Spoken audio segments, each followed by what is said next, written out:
I've got an idea. Hi, everybody. Okay. Thanks for coming back to the second part of our interview on 4th of April 2026. Adam, where are you at? You said you might have some extra thoughts to bounce back into to start off this second part. Yes. So um, a couple of times I've mentioned the idea of healing. So I wanted to get back to this idea of healing and music.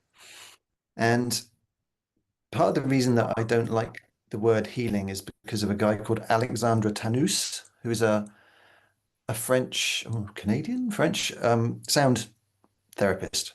I was going to say sound healer then, but he doesn't like the word sound healer. He calls it a sound meditation.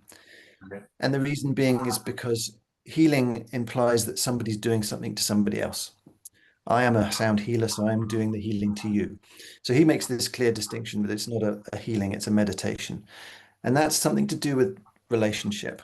Okay, so it's about being in relationship with someone and not, as I said, not this idea of you are doing something to me without me having any involvement in this. It's just, he calls it a sound meditation. So Okay. bear with me on this. So I had a wonderful experience. So every day I take my dog for a run over the park here. Okay. And we do like a 5K run every day. Okay.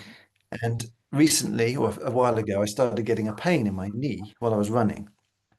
I thought, oh dear, I've been overdoing it. Shouldn't be running every day.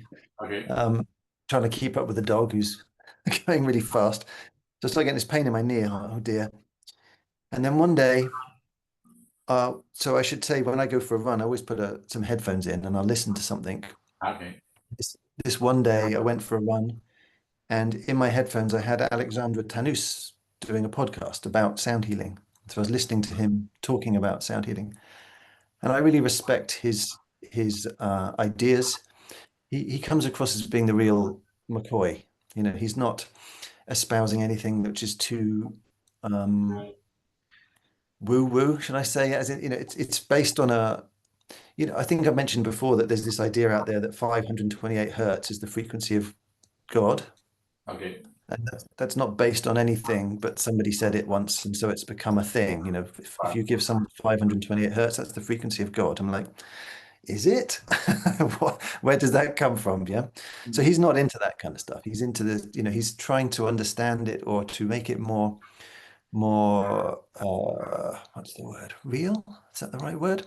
Anyway, I was listening to him, somebody I respect, yeah, as a sound healer.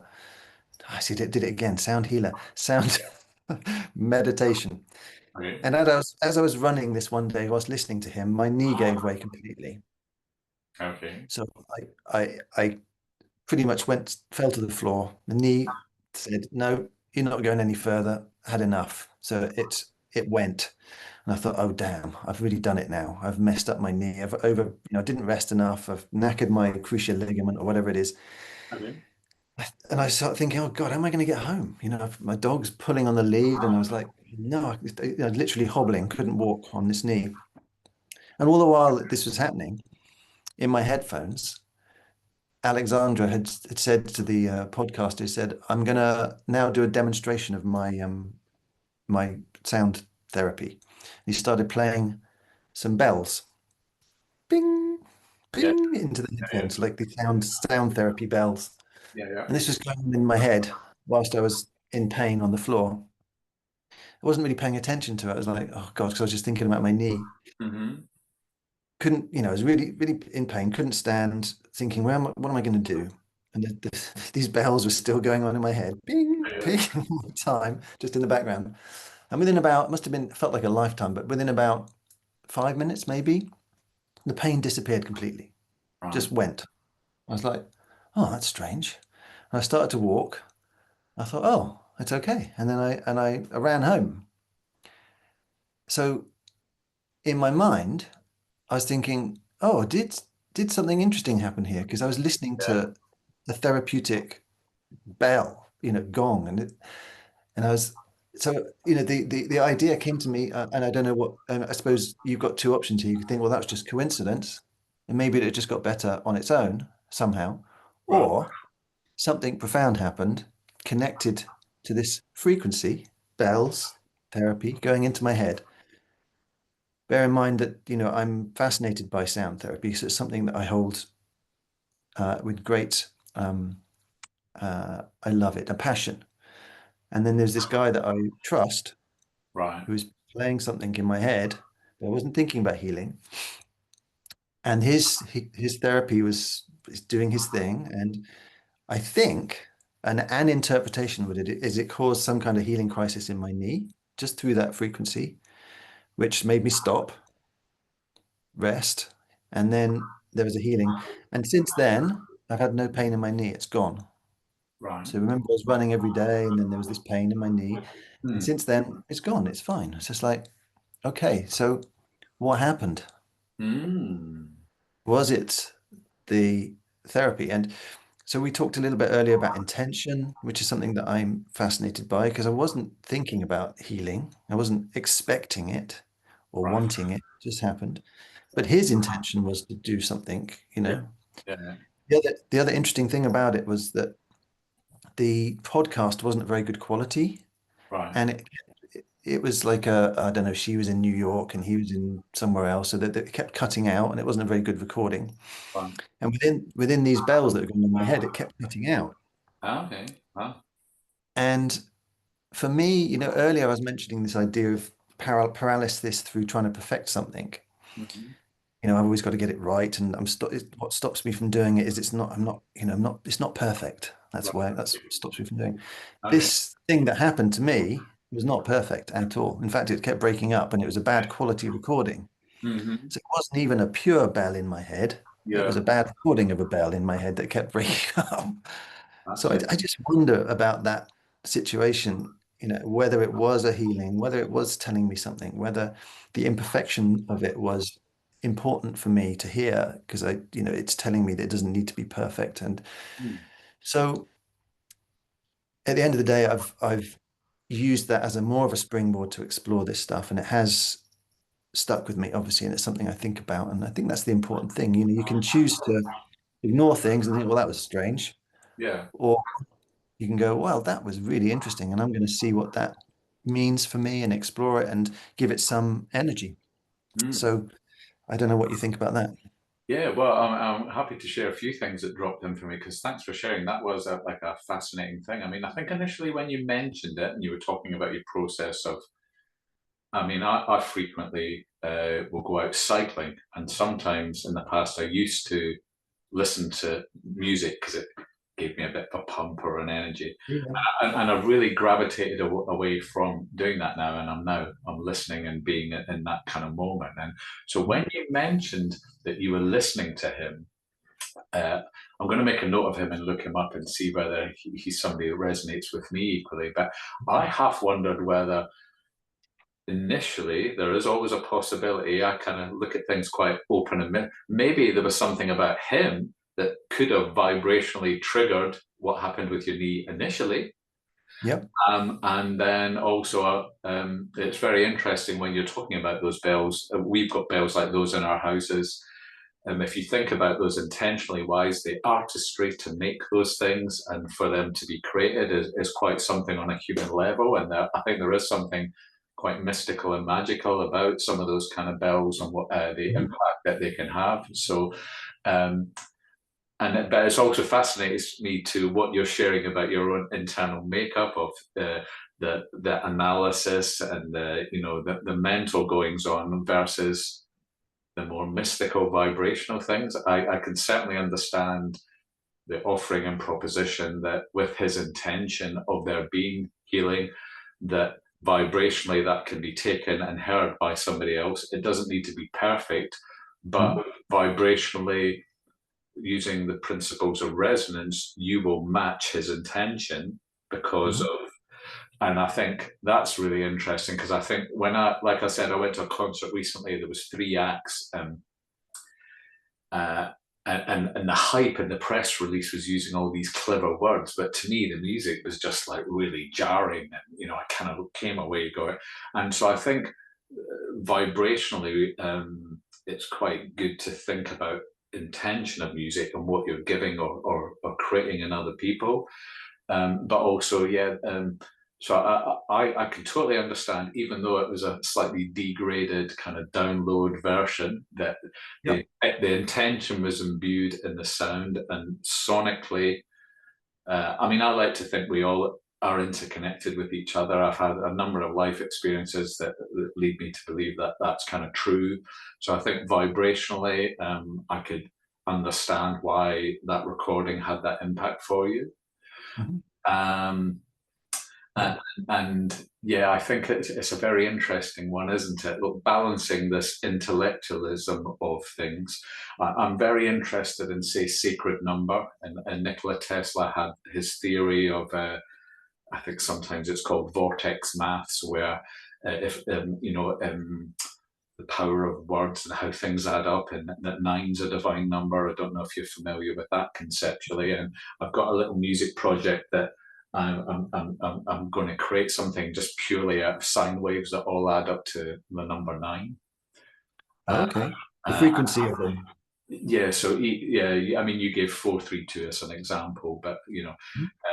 the tones that I'm going to use, I'm going to try and not filter them and add on too many other parameters, and see if I can make a piece of music that all the tones add up to nine, and so therefore that there's this kind of divine kind of potentially pure kind of piece is the idea, really, to see what I can make with those what might sound yeah, so that's a fascinating thing for me. But I think, yeah, that to me, the bits that you can't understand are the things that technologies aren't going to understand. It's more like a deep that deeper human. I've always been fascinated from a child in the experiences that happen when you hear about people who get channelings or things that come through that they can't base. It's a fascinating world, the human world, isn't it? That I don't think Yes, when there's loads of books written about it, and sometimes you'll have moments, and that moment is like pretty fascinating walking your dog, isn't it it? is. Yeah, I keep thinking about it. Yeah, yeah, yeah. And so, There's, um, um, and so I think that, yeah, the interplay between that mind piece of, yeah, you are running and you're doing something regularly and you're pushing yourself and you're keeping up with your dog energetically, all sorts of interesting things in there. But yeah, I wonder, yeah, it could be healthy to maybe trial running without anything in your ear, so everything, you're really in the body, or you're really with your dog, or you're really with the nature that's around you, to contrast. But I think also to, yeah, there's something. I think that piece of, there's probably something magical in those bells, and then with his intention, it Mhm. doesn't matter analytically, I suppose, whether he's got spectrum analyzer looking at the actual frequency of the bells, but the I art. do that. Yeah, yeah, well, of course, and I've done some of that. I've got singing bowls, so I've run them past the spectrum analyzer, but I think there's something magical about the way that people have learned how to make these tones over the years. I've got a lovely singing bowl that makes just some amazing tones, and the artistry and the learnings and the culture and that went into that on a human level, vibrationally, it's just quite deep and Yeah. fascinating, isn't it? And on a nature level as well. Did we talk about bees last time I saw you? I spoke to you. Sure. No, if you want to go into that, that'd be great. Okay, so obviously one of the take homes for me from that experience was how can I utilize that in something that I'm doing? So I'm setting up, it sounds grand, but I'm trying to set up this sound therapy experience. And so the experience would be sitting with speakers, four speakers, because I use quadraphonics, and creating something within those speakers that is meaningful and therapeutic for people. So obviously we could use those bells and the recording of those bells within a sound experience. Fine, okay. Would that resonate with everybody? I don't know, but it's part of the puzzle. So there's another piece of the puzzle, which is let me ask you a question. Do you have a favorite sound? What sound is your favorite sound in life? Doesn't need to be music, but Laughter. laughter. Wonderful. Okay, so I've asked lots of people this question, and the most common answer is water. Right. So the Okay. sound of water and streams and the sea and all that kind of Okay. stuff. Sure. Yeah. Okay. And when I was asked this question, I was listening to a sound designer called Richard Devine, and No. Richard Devine is the, I'd say in the world, he's the sound designer. But he doesn't know about sound, is not worth knowing. And he goes all around the world and creates sounds for everybody and knows synthesizers and knows how to create any sound you want. And he was asked this same question, and he said, I've been all around the world.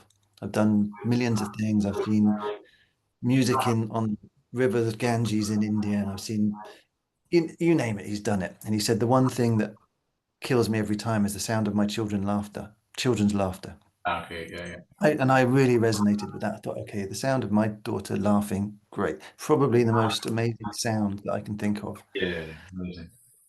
So how can I? So then I'm thinking, okay, I want to get these sounds in my sound experience as well. So we've got the bells, maybe even some 528 if that really is the frequency of God.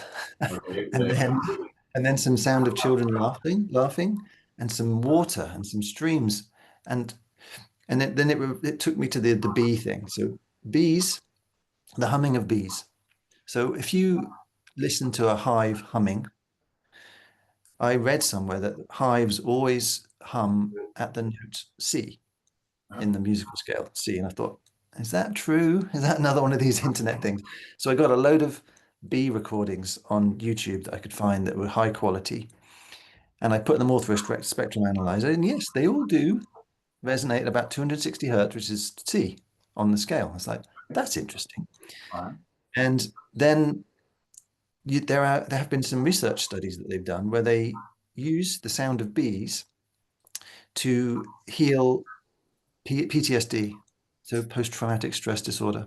Right. So there are studies that show that if you play the sound of bees to people with PTSD for 20 minutes a day, it will reduce their levels of stress. It's like, wow, that's interesting. I like that one. Just Yeah. the sound of bees.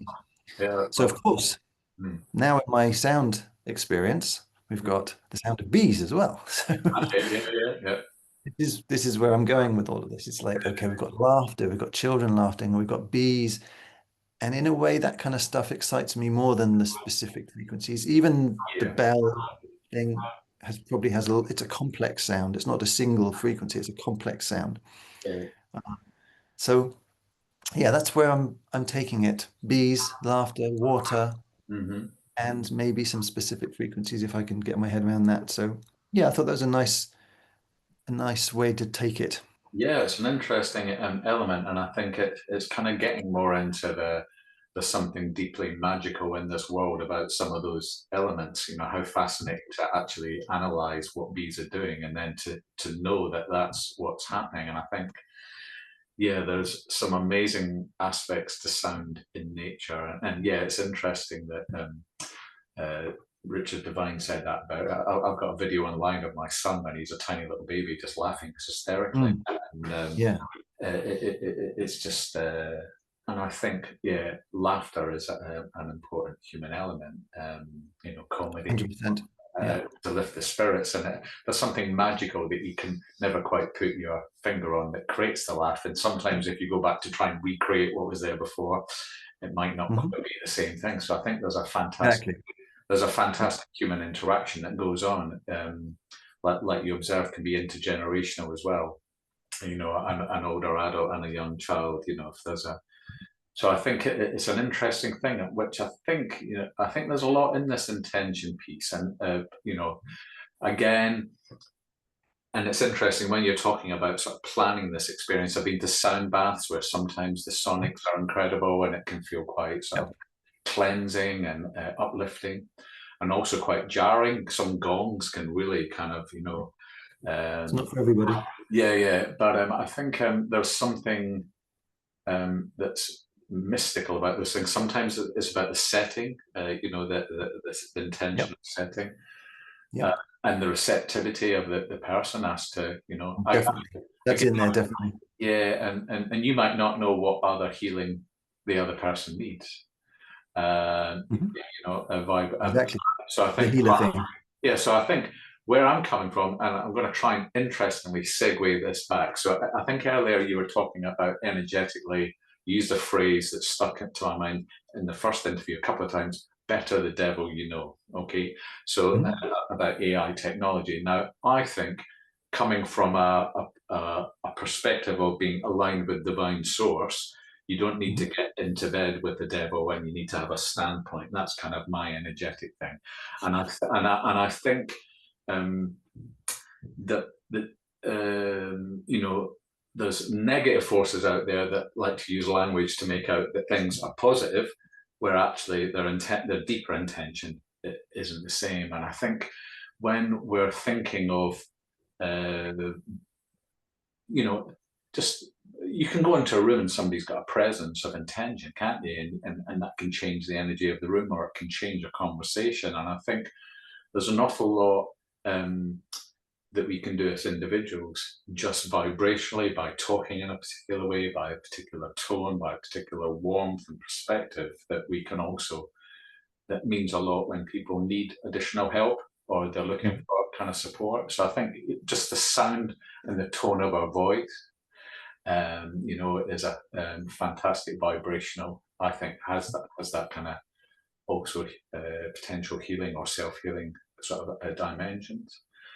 And so, yeah, I think that kind of, to me, I'm a little bit black and white on energy sometimes. If I feel something's not a kind of energy that I don't feel I need to explore it, I will kind of, it's over there, I'm focused on it, on this kind of brighter, bigger perspective.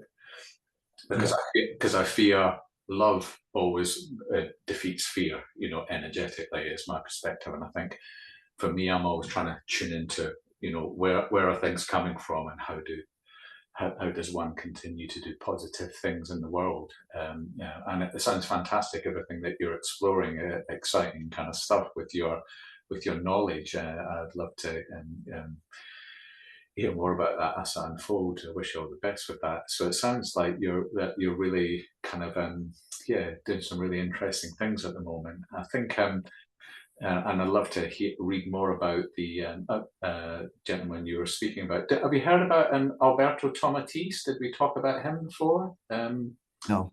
Oh, he's a famous French studier of sound. There's written a couple of books. I'll send you some links. But I've got a set of headphones that you wear about that he developed. That Oh, you did tell me. Yes, yeah, yes, yes. You sent me the links. Yes.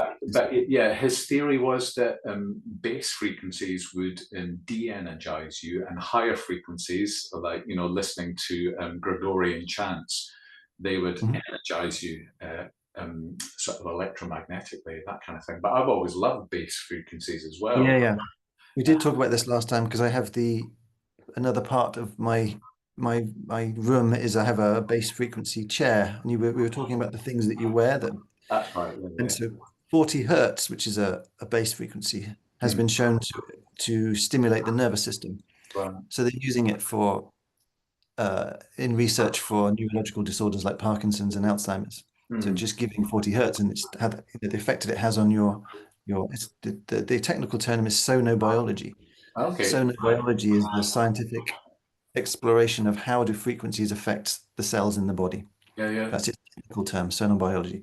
So the sonobiology of 40 hertz is very interesting. So that would disagree with the idea that the bass is bad. You know, Sure, bass yeah. is good. Well, he was a very interesting guy, because he'd helped a lot of opera singers who'd burnt their voices out by trying to over push them, and he would show them how to rectify the situation. I think in his book, one of his books, Gerard Depardieu had been somebody who he'd helped early in his career, and he'd found it revelationary what the guy had kind of done with him. So he certainly was a really interesting guy. That maybe had certain amount of really amazing things to kind of contribute frequency wise. And yeah, I think yeah. So is just touching on your kind of sound healing kind of thing, this quadraphonic sitting in a chair kind of experience. You're thinking of all different things that might be present to try and yeah, it sounds like a fascinating thing. Is that something you're going to do, test out on people? Or? Yes. Lovely. Yes, I am. The problem with it is, at the moment, I think, you know, I think it needs to be quite individualized. Mm. because everybody, so maybe sometimes the sound of bees would traumatize people. I don't know. For other people, it might not. Mm. But that's just something I'm working on. I think I just need to get in and experiment with it. Um, a- and the chimes thing, I'm not expecting. I could have easily with the bells thing think, right, everybody needs to listen to these bells and that'll heal them. But I don't think it works that way. In a way, you can't step into the same pond twice. That worked for me Yeah, at that moment. yeah, yeah. Who's to say what those same bells would do for other people? So I was wondering whether I should put the bells in. So yeah, going back to what we said at the beginning, my problem is intellectualizing about everything and thinking about it too much rather than just Okay. feeling it. So it's the same Yeah, yeah. argument. Yeah, and I suppose interestingly, when I mentioned to you earlier, how does it feel when you're listening to discordant? Mm, To me, I really feel key things. question. Yeah. Yeah, yeah, and I think sort of trying to maybe it could be an interesting development plan to have a piece of paper which is your logical and mind, and you could brainstorm that out, but then go into a more meditative state because you talked about this gentleman being more of into that type of thing, and allowing things to come through in meditation that could be intuitive things that might be outside of that logical box. That's something Yeah. I sometimes do. I find meditation is a real deep Yeah, thing. absolutely. Yeah, because your brain can be in that magical subconscious state where you're kind of you're in a different state of mind and things come through to you. Yeah. I tend to find that either in the morning or going to sleep are certainly times when you're in that kind of mind state. But to my mind, that's where there's some real magic for people, really. So yeah, it could even be that some recordings that are for people in that meditation state could be a piece as well. Yeah, I have another story for you if you'd like another story, which yeah, is great. kind of connected but not. So I think again, my intellectual brain tries to understand why things are happening. So as I said, with that story, I've thought about it a lot and thought, well, how does that work? What could be at play here? And at the same time, I was reading a book by, I've got to remember her name now. Her name is Tara Stewart, Dr. Tara Stewart. And she wrote a book called Signs. Okay, And it's about, so she's a neurosurgeon or a psychiatrist, and she lost her partner suddenly. And she was convinced that she got signs from him that he was still around, okay, you yeah, know, signs from beyond. yeah, yeah. Okay. So being a neurosurgeon and a psychiatrist, she thought, is this really happening? Am I imagining this? Okay, What's my, obviously I'm really distraught and grieving. So is this just wishful thinking or am I actually getting signs from beyond? So she wrote a book about it called Signs. So I read this book because I was kind of interested in this idea. And after reading it, I thought, okay, my dad's passed away 13 years ago. When he died, so my dad, I think I told you before, was into this kind of healing stuff and was a radionic practitioner, but his thing was dowsing. yeah, So he was a dowser and he made pendulums, right, little wooden pendulums that he would give to people to help them to become dowsers. He was a wood turner, so he made these little lovely little wooden pendulums and gave them to people.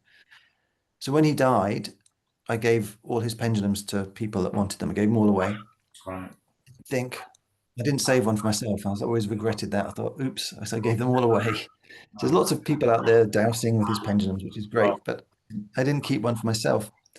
So after reading this book, I kind of half-heartedly, but with intention, I said to Dad out there, mm, I want a pendulum, okay, Dad.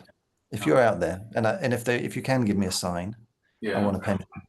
right, So about 2 weeks later, after intentionally, I didn't know what I was thinking. Am I going to just suddenly, walk around one day and suddenly find a pendulum on the floor? I thought that was a bit far-fetched, but mm, that's what my intention was. So about 2 weeks later, I was in my waiting room in my clinic and I was waiting for a client and I thought, do you know what? I'm just going to start tidying. And for some reason, I decided to clean a radiator that was in the waiting room. And I got a duster because the dust, it was really dusty behind the radiator, and I started cleaning behind the radiator, and the dust had got stuck. So I was pushing and pushed past this, whatever it was in the radiator, and out popped one of my dad's Oh, beautiful. pendulums. Oh, lovely. Amazing. So I now have one of my dad's pendulums in my hand, which is a Wow. lovely story. Yeah, really resonates. And I think maybe as a way of kind of putting some glue between all these things, the conversation then is about, well, what is it that's happening? How could that happen? My, I don't know if I can be able to articulate this very well, but a good friend of mine was talking about reality and how, imagine you're a little whirlpool in a big stretch of water. So your life is this little whirlpool in the water. So you're in the water, you're making a difference to the water, but you're a bigger part of a bigger expanse. It's an often used idea, isn't it? That the idea of we are water, but we're not the ocean. Or no, we are part of the ocean, but we're not the. I'm trying to think of an analogy, but he used this idea of this. You're just a little disturbance. My life is a little disturbance in a pool of water, but you are still connected to all the water in Hmm. the water.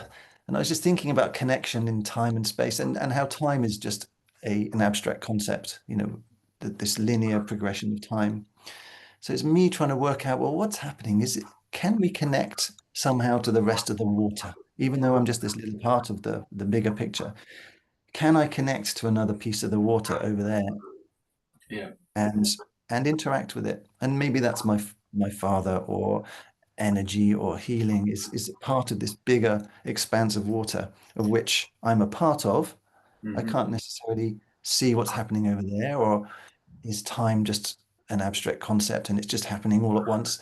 I don't know, but it was a way of trying to understand, my dad's in the water and I'm in the water still, and maybe there's a connection between us. Does that make sense? Oh, totally, on lots of different levels, really. I mean, I would view that you're part of your dad's spirits encoded in that wooden pendulum that you found. Yep. Is Yep. crypto. And when you were describing the situation about the author losing a partner. I remember when a friend of mine committed suicide 4 years ago. There was certainly sometimes there was one time when I was grieving hard, and there was a beautiful rainbow outside where I was living, and I very much felt like it was a sign that he was okay and passing over. And I've been chatting to some aura readers and psychics on my channel about reincarnation and what happens to. And so I think when you're chatting about your dad dowsing, I think one of the things that might be interesting for you to explore is, you can, as I understand, you can douse with the field of divine source consciousness and ask questions. So whether things and so you could use dowsing to take you outside your analytical mind and get some questions about, should I use bees? Should I use water? Mhm. Should I use this particular frequency? And because so I do a fair bit of that kind of stuff. I don't call it dowsing, I call it muscle response testing. But again, Same thing. ask questions to divine source. Nice, clear, chiseled question that will give you some indication, and then you can continue to do your stepped inquiries. So I think that's something that could Good be. idea. Yeah, yeah, because I think that's Get something. dad to help me a little bit. Yeah, well, I mean, as soon as you started off with that, I knew you were going to tell me that you'd found, which is a lovely story, and I've certainly Yes. had many stories like that. I think that's the real magic of the human experience, that you put out that intention piece, Mhm. and lo and behold, suddenly you're going.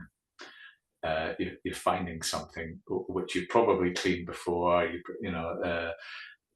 Yeah, and how meaningful for you to kind of find that, really. And Yeah. maybe that's the powerful thing to use dowsing when you're doing this next bit of inquiry as well, because Yeah. it's got your dad's spirit and energy encoded in it. Yes, I like that. I don't know why I didn't think of that, but yes, thank you. It's a good idea to Yeah, use it, because I've just been sat with this pendulum now thinking, okay, what am I going to do with this? yeah. So, Wowza. I but mean, yeah, I think there's a lot in there too. And I think the other thing that I would suggest to you some mental strategy, and just in case that appeals. I've always thought of this model when I'm doing like muscle response testing or anything like that. If I can visualize that I've got a photocopy or a version of myself that I politely go, Graham, just sit over here, okay?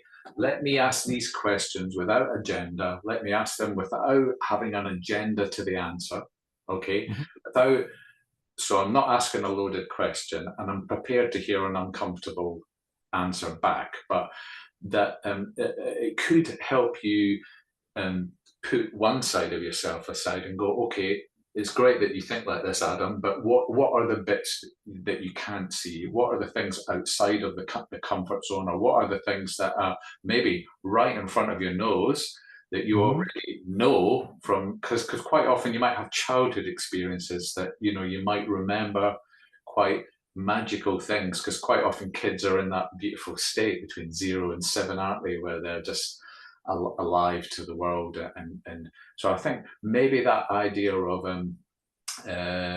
just imagining that you're gently going, okay, Adam, just if you can just stand over here, maybe distract yourself with looking over there, but that whole energy and idea, or you could even, there might be ways in which how your dad thought differently that you might be able to, and what questions would my dad ask? Yeah. Or what question? It's always a good energy, isn't it, to try and think of that energetically different ways of thinking, and so I thought I'd just kind of offer those up because I think the going back to the knee thing with the bells, that was me getting out of the way. That in a way I wasn't thinking or expecting anything, so that it resonates in that level. I was out. I had no intention at that time, so I was getting myself out of the way, yeah, and that's when the interesting healing happened. So yeah, I resonate with that. Yeah, yeah, get myself out of the way. yeah. Yeah, Well, it is a powerful thing for most people, I think, isn't it? And that is yeah. one of the essential lifelong challenges, to think about how you might do that. Mhm. But Thank you.